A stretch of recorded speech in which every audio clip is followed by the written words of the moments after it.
ser humano es rebelde ante la autoridad de Dios. La idea de un Dios soberano que rige sobre todo el universo es algo que le provoca rechazo. Los hombres resisten la autoridad de Dios y les gusta creer que son completamente libres, que ellos son los que modelan sus destinos conforme a su voluntad. Sin embargo, la Escritura afirma claramente que Dios es el Rey absoluto del universo y que precisamente su reino abarca todo el universo. Y en el libro de Daniel, por ejemplo, leemos en el capítulo 4, versículo 35, Él hace según su voluntad en el ejército del cielo y en los habitantes de la tierra, y no hay quien detenga su mano y le diga ¿qué haces? Así es. En el Salmo 47:2 podemos leer: porque Jehová es el Altísimo, es temible, Rey grande sobre toda la tierra. Él es el soberano. Su voluntad se cumple. 1 Timoteo 6:14 al 15, el apóstol Pablo le dice a su discípulo sobre Dios, dice: bienaventurado y solo soberano, Rey de reyes y Señor de señores. Él ejerce su gobierno con completa soberanía, según su libre voluntad, y todo marcha como Él quiere. El Salmo 45:6 dice: tu trono, oh Dios, es eterno y para siempre. Cetro de justicia es el cetro de tu reino. Su sabiduría y su conocimiento son supremos. El hombre no puede entender los designios de Dios. El apóstol Pablo, en la carta de los Romanos, exclama en el capítulo 11: oh profundidad de la riqueza, de la sabiduría y de la ciencia de Dios. Cuán insondables son sus juicios e inescrutables sus caminos. Porque ¿quién entendió la mente del Señor? ¿O quién fue su consejero? ¿O quién le dio a Él primero para que le fuese recompensado? Porque de Él y por Él y para Él son todas las cosas. A Él sea la gloria por los siglos. Amén. Y el profeta Isaías, muchos siglos antes que Pablo, escribió algo muy parecido. En el capítulo 40, versículo 12 dice: ¿quién midió las aguas con el hueco de su mano y los cielos con su palmo? Con 3 dedos juntó el polvo de la tierra y pesó los montes con balanza y con pesas los collados. ¿Quién enseñó al Espíritu de Jehová o le aconsejó enseñándole? ¿A quién pidió consejo para ser avisado? ¿Quién enseñó el camino del juicio, o le enseñó ciencia, o le mostró la senda de la prudencia? Y aquí que las naciones le son como la gota de agua que cae del cubo, y como menudo polvo en las balanzas le son estimadas. He aquí que hace desaparecer las islas como polvo. Ni el Líbano bastará para que el fuego, ni todos sus animales para el sacrificio. Como nada son todas las naciones delante de Él, y en su comparación serán estimadas menos que nada y que lo que no es. Dios creó el universo y lo gobierna de manera activa y permanente. Jehová estableció los cielos, en los cielos su trono, y su reino domina sobre todo, dice el Salmo 103. Él es el soberano. Amén. Y todo el universo se inclina ante Él.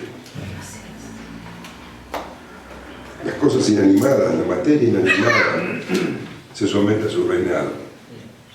El fuego, el aire, el viento, la tierra, los mares, le obedecen. Todo se cumple según su voluntad. Y leemos en el Salmo 147: Él envía su palabra a la tierra, y velozmente corre su palabra. Da la nieve como lana y derrama la escarcha como ceniza. Echa el hielo como pedazos ante su frío, ¿quién resistirá? Enviará su palabra y los derretirá, soplará su viento y fluirán las aguas. La materia animada le obedece y aún los seres irracionales se someten a su voluntad. Y vemos circunstancias excepcionales en la Escritura. Él mandó a los cuervos a alimentar a Elías, ¿te acordás? Impidió que los leones devoraran a Daniel. La Escritura dice que Él es el que alimenta y cuida de las aves del cielo.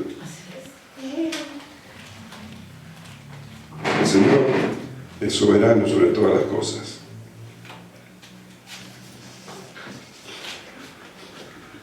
Es soberano sobre la materia animada, sobre los seres irracionales. Es soberano aún sobre los ángeles y los demonios. Él escogió a algunos ángeles para que le sean fieles y a otros no, y cayeron con Satanás. Y leemos en Hebreos 1:14, ¿no son todos los ángeles espíritus dedicados al servicio divino, enviados para ayudar a los que han de heredar la salvación? Y en 2 de Pedro 2:4, porque si Dios no perdonó a los ángeles que pecaron, sino que arrojándolos al infierno los entregó a prisión en la oscuridad para ser reservados para el juicio. Todo se rinde ante el señorío de Dios, aún el mismísimo Satanás. Ya en Génesis vemos cómo, después de haber hecho pecar a Adán y a Eva, la serpiente escucha el veredicto de Dios y no levanta palabra contra él. Acepta el juicio. Vemos como en el libro de Job necesita el permiso de Dios para poder intervenir en la vida de Job. Vemos que se presenta en el desierto ante Jesús para tentarlo, pero Jesús con toda autoridad lo echa. En Mateo 4:10 dice entonces que Jesús le dijo: vete, Satanás, porque Cristo está al Señor tu Dios adorarás y a Él solo servirás. Y el diablo entonces lo dejó. También vemos como Él pidió permiso a Dios para zarandear a Pedro. Satanás mismo se rinde ante el señorío de Dios. De todos los seres del universo, animados y inanimados, físicos y espirituales, los únicos que no se someten al señorío de Dios son los seres humanos. Los seres humanos rechazan la autoridad de Dios. Eso es lo que decíamos al principio. Pero ni aun eso, ni aun la rebeldía del hombre impide que se cumpla la voluntad de Dios. Las personas creen, eligen sus destinos. Sin embargo, dice el Proverbios 16:9, el corazón del hombre piensa su camino, mas Jehová endereza sus pasos. Te lo voy a leer en la traducción Palabra de Dios para Todos. Uno puede planear su vida, pero el Señor decide lo que a uno le va a suceder. En Proverbios 19:22 dice: muchos pensamientos hay en el corazón del hombre, mas el consejo de Jehová permanecerá. La NBI traduce así: el corazón humano genera muchos proyectos, pero al final prevalecen los designios del Señor. Nada se escapa de la voluntad de Dios, al punto que aún la rebeldía del hombre está bajo la voluntad de Dios. Y esto es algo que necesitas entender. Todo el universo se somete al reino de Dios, menos el hombre. Pero Dios determinó desde antes de la fundación del universo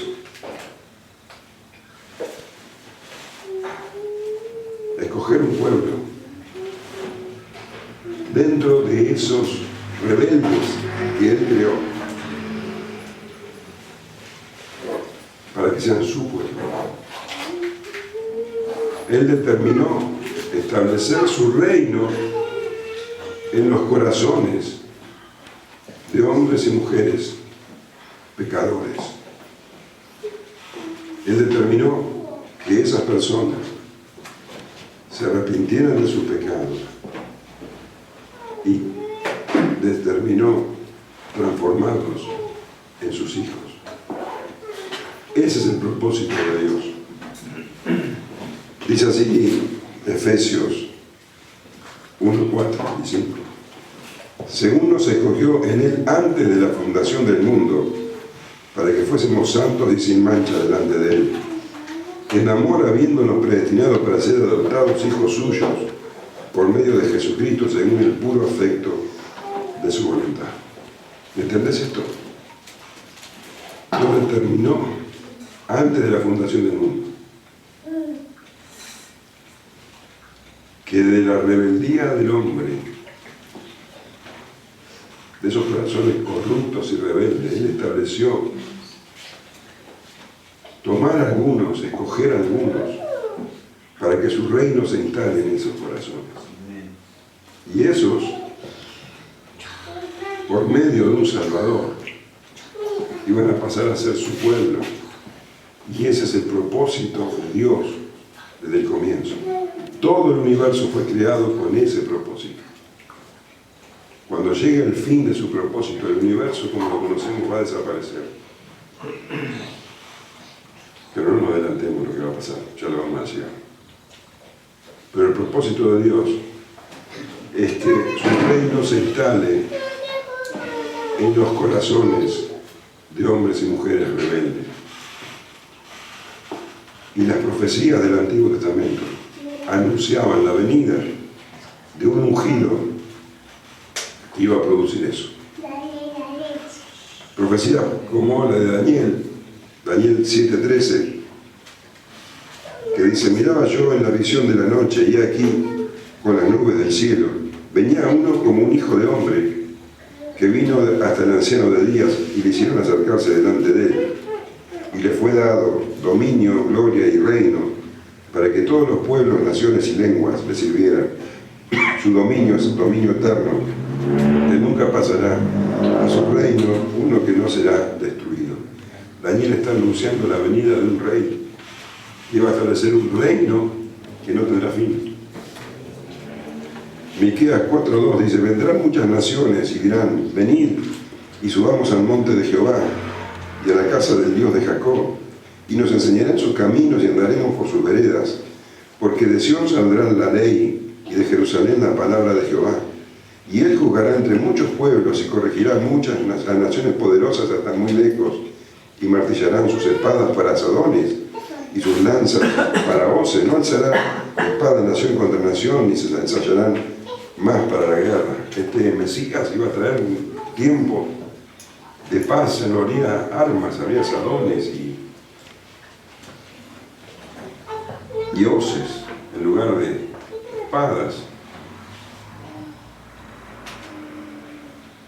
Malaquías 4:2 dice: más a vosotros los que teméis mi nombre nacerá el sol de justicia, y en sus alas traerá salvación, y saldréis y saltaréis como becerros de la manada.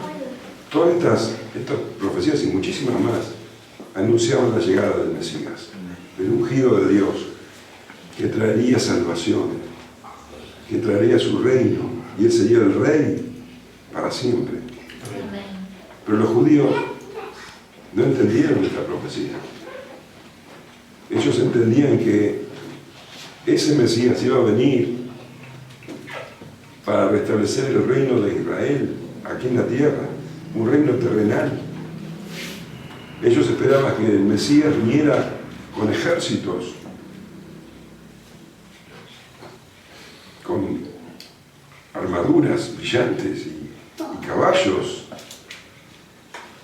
y espadas filosas y con sonido de trompeta, y que con sus fuerzas militares y políticas iban a destruir al imperio romano que los sojuzgaba. Iba a establecer a partir de ahí un periodo de prosperidad y paz para Israel. Ellos consideraban ser el pueblo elegido. Y ese era el Mesías que ellos esperaban. Por eso cuando llegó el Señor Jesús, no se parecía en nada a lo que ellos esperaban. El Señor Jesús hablaba de que el reino se había acercado. Marcos 1:14 dice, Jesús vino a Galilea predicando el evangelio del reino de Dios, diciendo el tiempo se ha cumplido y el reino de Dios se ha acercado. Arrepentíos y creed en el evangelio. Esto era indignante para los judíos. Les decía que se arrepientan. Ellos consideraban ser el pueblo elegido, que por ser descendiente de Israel ya Dios los amaba. Y viene Jesús y le dice, ustedes se tienen que arrepentir porque están en condenación. Y no había ejércitos alrededor del Señor Jesús. Él hacía grandes milagros. Hablaba con autoridad. Pero les decía a los judíos que necesitaban arrepentimiento.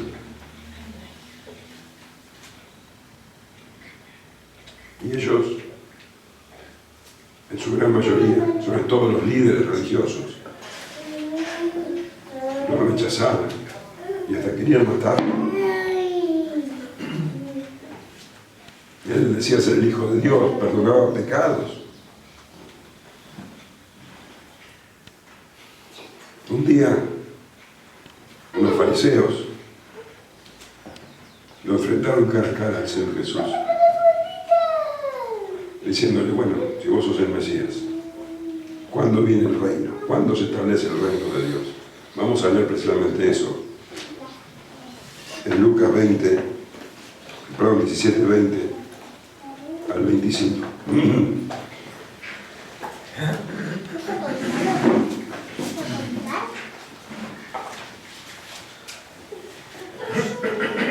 Preguntado por los fariseos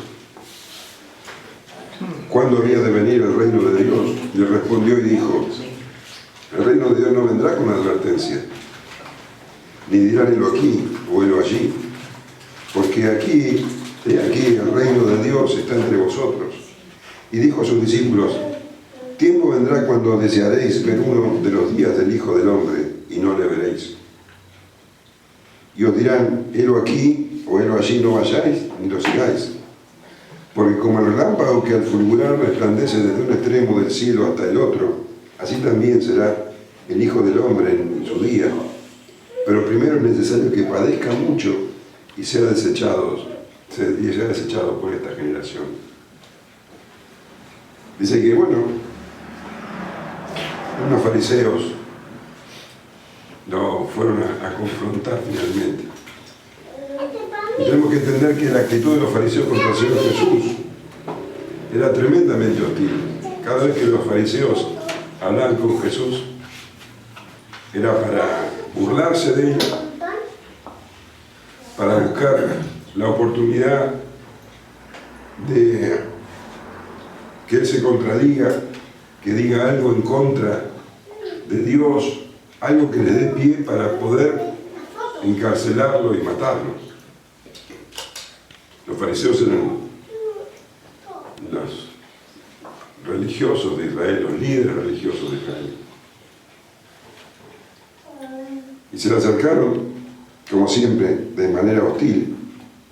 Y la idea es que estos fariseos, le dijeron, bueno, si vos sos el Mesías, ¿cuándo se va a manifestar el reino?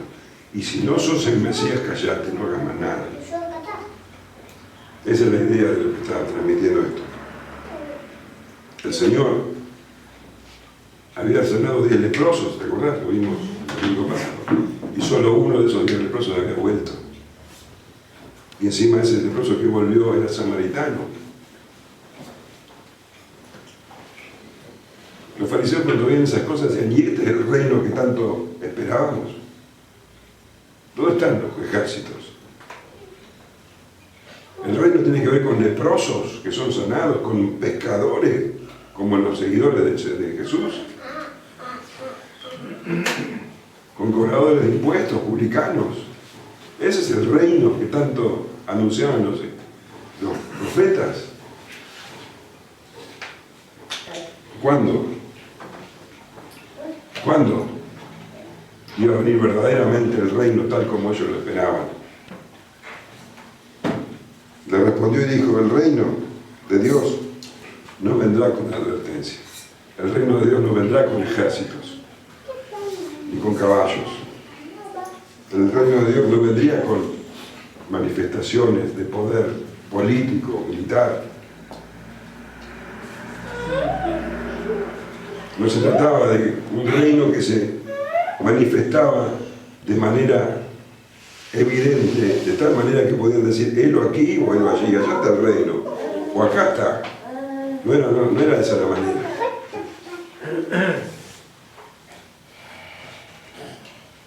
Lo sorprendente es que el Señor le dice, he aquí el reino de Dios está entre vosotros. Imagínate el impacto de estos fariseos cuando el Señor le dice eso. Ellos esperaban algo espectacular y le dice, el reino ya está, y está entre ustedes. Había allí una multitud de gente, estaban sus discípulos, estaban los fariseos y había otras personas.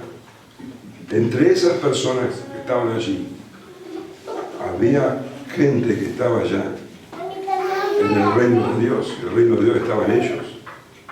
Pero los fariseos no podían ver el reino de Dios, porque estaban incapacitados para eso. ¿Y sabes por qué? Porque para ver el reino de Dios, como el Señor le había dicho a Nicodemo, es necesario nacer de nuevo. Nadie puede ver el reino, nadie puede ver el reino si no nace de nuevo. Vamos a leer lo que le dijo el Señor Jesús a Nicodemo. Juan 3:1 dice, había un hombre de los fariseos que se llamaba Nicodemo, un principal entre los judíos, un hombre de importancia en la sinagoga. Este vino a Jesús de noche y le dijo, Rabí, sabemos que ha venido de Dios como maestro, porque nadie puede hacer estas señales que tú haces si no está Dios con él.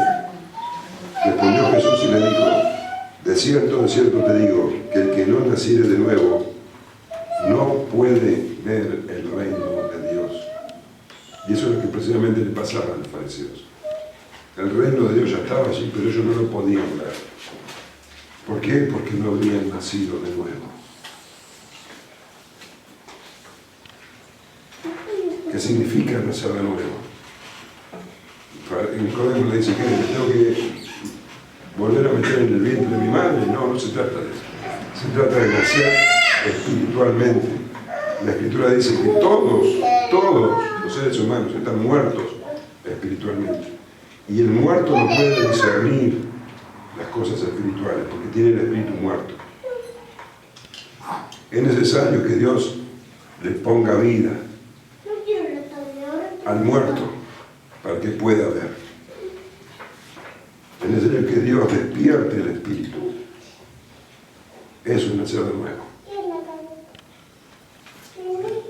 Todo aquel que nace de nuevo puede ver el reino de Dios. Y para nacer de nuevo es necesario arrepentirse y creer en el Señor Jesucristo. Amén. Ellos no podían ver el reino de Dios porque rechazaban al Rey del reino. Ellos no podían ver el reino de Dios porque estaban muertos espiritualmente.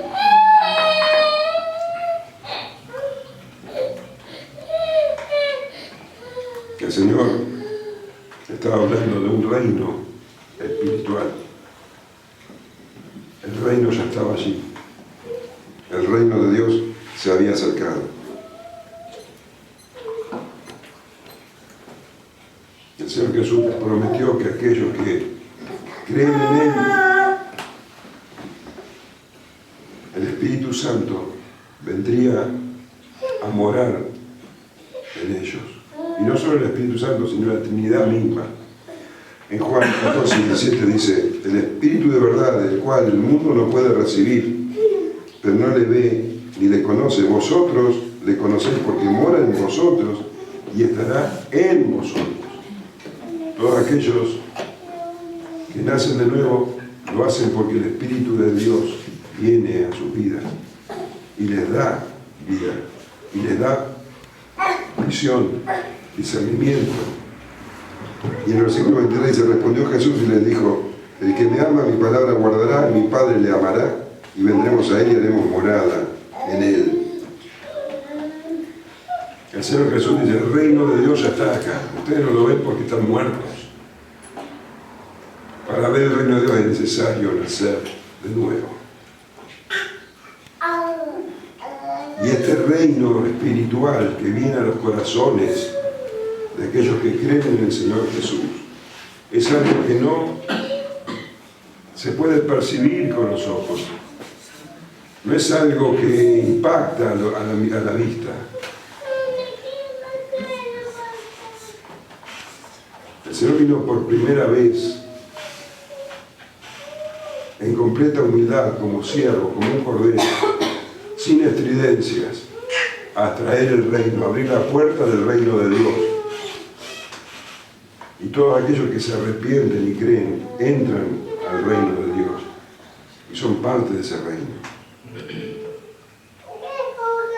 Pero el Señor Jesús vino como siervo, humildemente, en esta primera venida.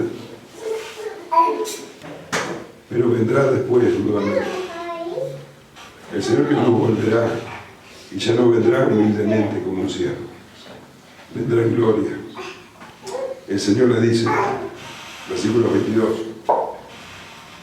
y dijo a sus discípulos: tiempo vendrá cuando desearéis ver uno de los días del Hijo del Hombre y no lo veréis. Recién estaba hablando de los fariseos y le dijo que el reino de Dios ya estaba, pero yo no lo veía. Ahora se dirige a los discípulos. Y se dirige a los discípulos que estaban ahí delante de él. Pero estas palabras siguen siendo para todos los discípulos. Esas palabras siguen resumiendo para todos los discípulos de Cristo a lo largo de la historia. Porque el Señor Jesús está hablando de nosotros.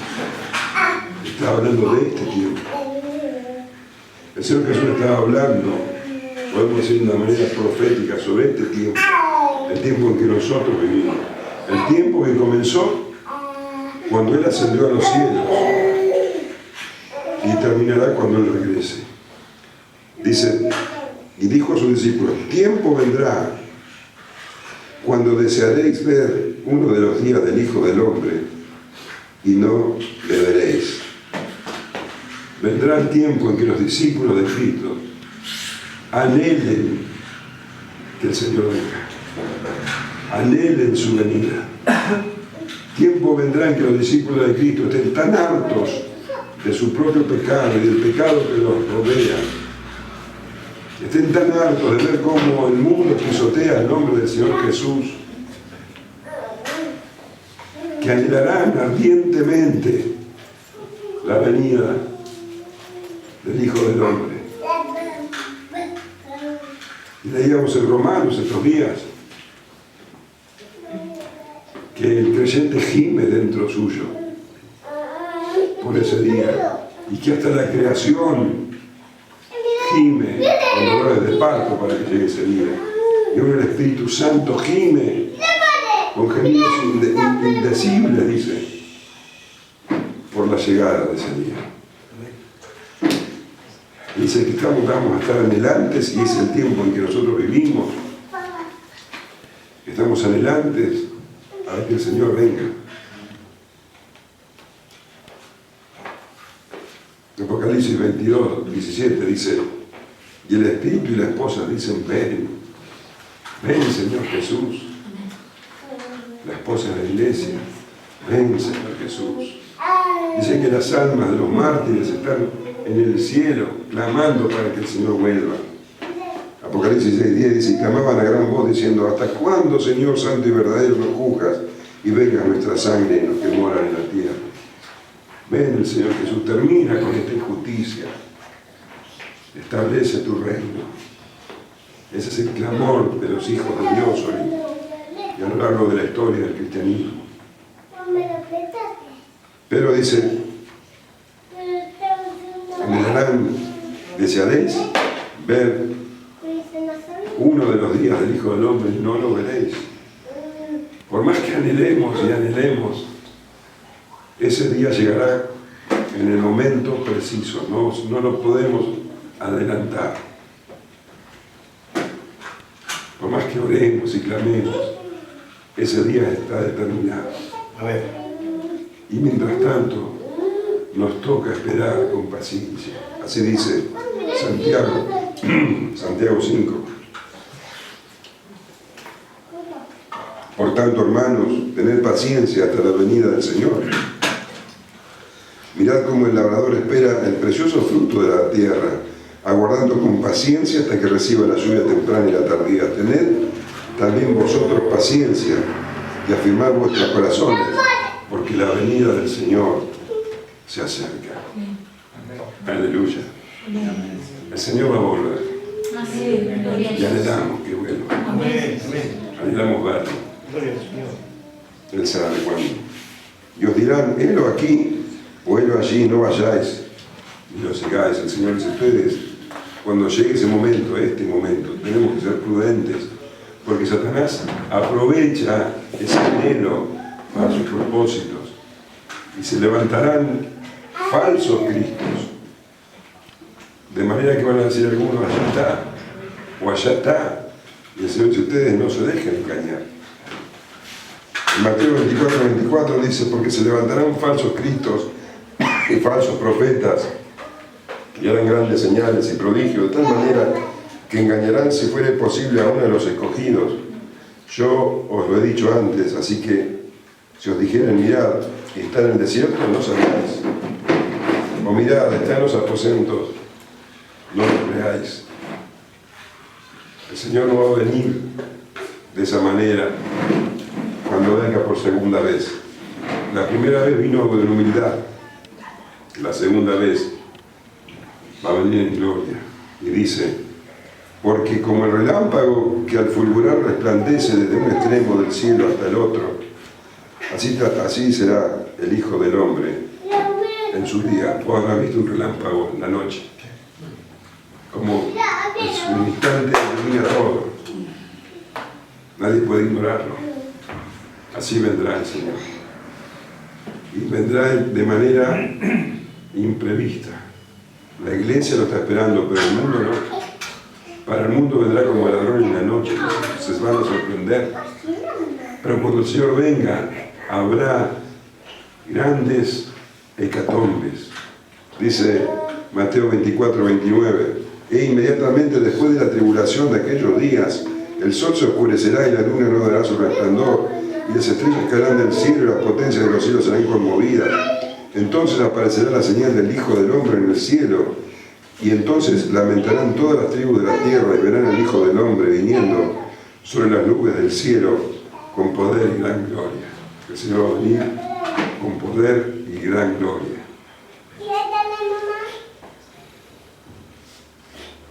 Pero antes de que todo esto acontezca, algo debe pasar primero.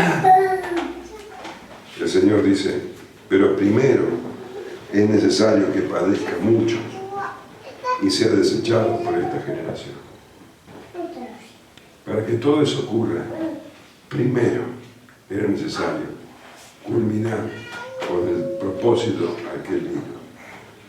Él debía sufrir, padecer, dice, mucho. Y esa palabra mucho encierra. Nunca vamos a poder entender lo que el Señor quiere decir con mucho.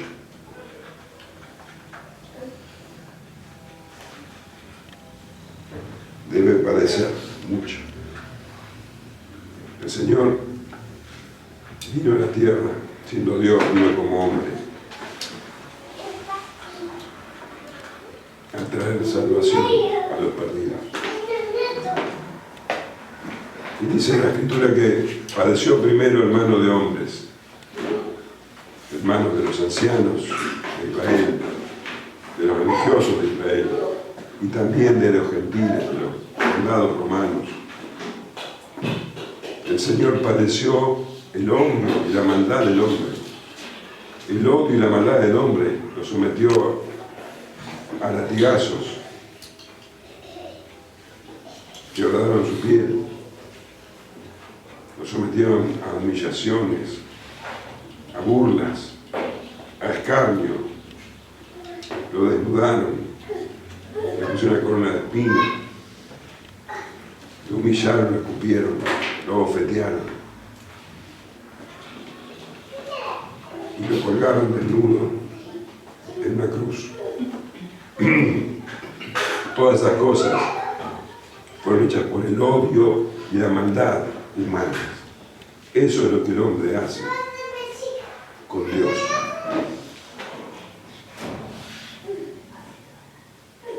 Pero el Señor dice que debía padecer mucho. Porque lo que el hombre le hace, él dijo en una ocasión, no temas lo que el hombre puede hacerte. Porque el hombre lo más que puede hacerte es matarte. Tenés que temer a aquel que puede enviar tu cuerpo y tu alma al infierno. Lo que él sufrió en la cruz, más allá del odio del hombre y lo que el hombre le hizo, es la ira de Dios. La ira de Dios que te corresponde a vos y a mí. La ira de Dios.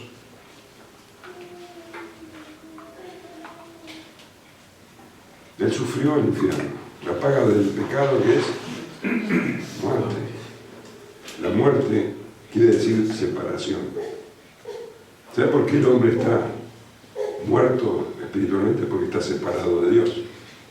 En la cruz el Señor Jesús sufrió la muerte, el infierno. La ira de Dios se descargó sobre él. La ira de Dios que correspondía a todos los pecadores que un día van a creer en el Señor Jesús. Y estoy hablando de que si vos vas al infierno, te corresponde toda una eternidad en el infierno. El Señor Jesús cargó en esa cruz tu eternidad en el infierno, la que te correspondía a vos la cargó Él, y la mía y la de todos, multiplicado por 1000, por millones. Toda la ira de Dios, la justa ira de Dios, la bebió hasta la última gota en la cruz. Y Él fue separado del Padre. Él era uno con el Padre. El Padre y yo uno somos. Dios es uno, es una Trinidad, pero Dios es uno. Y en la cruz Jesús sufrió la separación con el Padre. Y llegó a clamar, Eli, Eli, lama sabactani. Padre, Padre, ¿por qué me has abandonado? El Señor Jesús sufrió el infierno en toda su potencia. Eso quiere decir que Él iba a padecer mucho. Y cuando sufrió todos nuestros infiernos, todo el castigo que nosotros merecíamos, entonces pudo decir, consumado es, y entregó su espíritu. Eso es lo que el Señor debía pagar primero. Eso es lo que el Señor hizo por nosotros. Pero primero es necesario que padezca mucho y sea desechado por esta generación. El Señor Jesús verdaderamente tomó tu vida. Y tu pecado fue sobre Él. Y su justicia vino sobre vos, si creíste. Cuando el Señor Jesús vino por primera vez, abrió el camino para que los hombres pudieran entrar en el reino de Dios. Y así Juan 1:9 dice, aquella luz verdadera que alumbra a todo hombre venía a este mundo. En el mundo estaba y el mundo por él fue hecho, pero el mundo no le conoció. A los suyos vino y los suyos no le recibieron. Mas a todos los que le recibieron, a los que creen en su nombre, le dio potestad de ser hechos hijos de Dios, los cuales no son engendrados de sangre, ni de voluntad de carne, ni de voluntad de varón, sino de Dios. Son hechos hijos de Dios los que nacen de nuevo. El Señor Jesús vino a abrir el reino de Dios para nosotros. Y volverá. Y lo hará con toda la gloria. establecerá su reino definitivamente. Y leemos en Apocalipsis 21. Vi un cielo nuevo y una tierra nueva, porque el primer cielo y la primera tierra pasaron, y el mar ya no existía más. Y yo, Juan, vi la ciudad santa, la nueva Jerusalén, descender del cielo de Dios, dispuesta como una esposa ataviada para su marido. Y oí una gran voz del cielo que decía: he aquí el tabernáculo de Dios con los hombres, y Él morará con ellos, y ellos serán su pueblo, y Dios mismo estará con ellos como su Dios. Enjugará Dios toda lágrima de los ojos de ellos, y ya no habrá muerte, ni habrá más llanto, ni clamor, ni dolor, porque las primeras cosas pasaron. Y el que estaba sentado en el trono dijo: he aquí, yo hago nuevas todas las cosas. Y me dijo: escribe, porque estas palabras son fieles y verdaderas. Amén. Te das cuenta que el propósito de Dios es cumplir. Dios es soberano sobre todo. Amén. Y su voluntad se cumplirá. Amén. Siempre. Amén. Gloria a Dios. Gloria a Dios. Amén.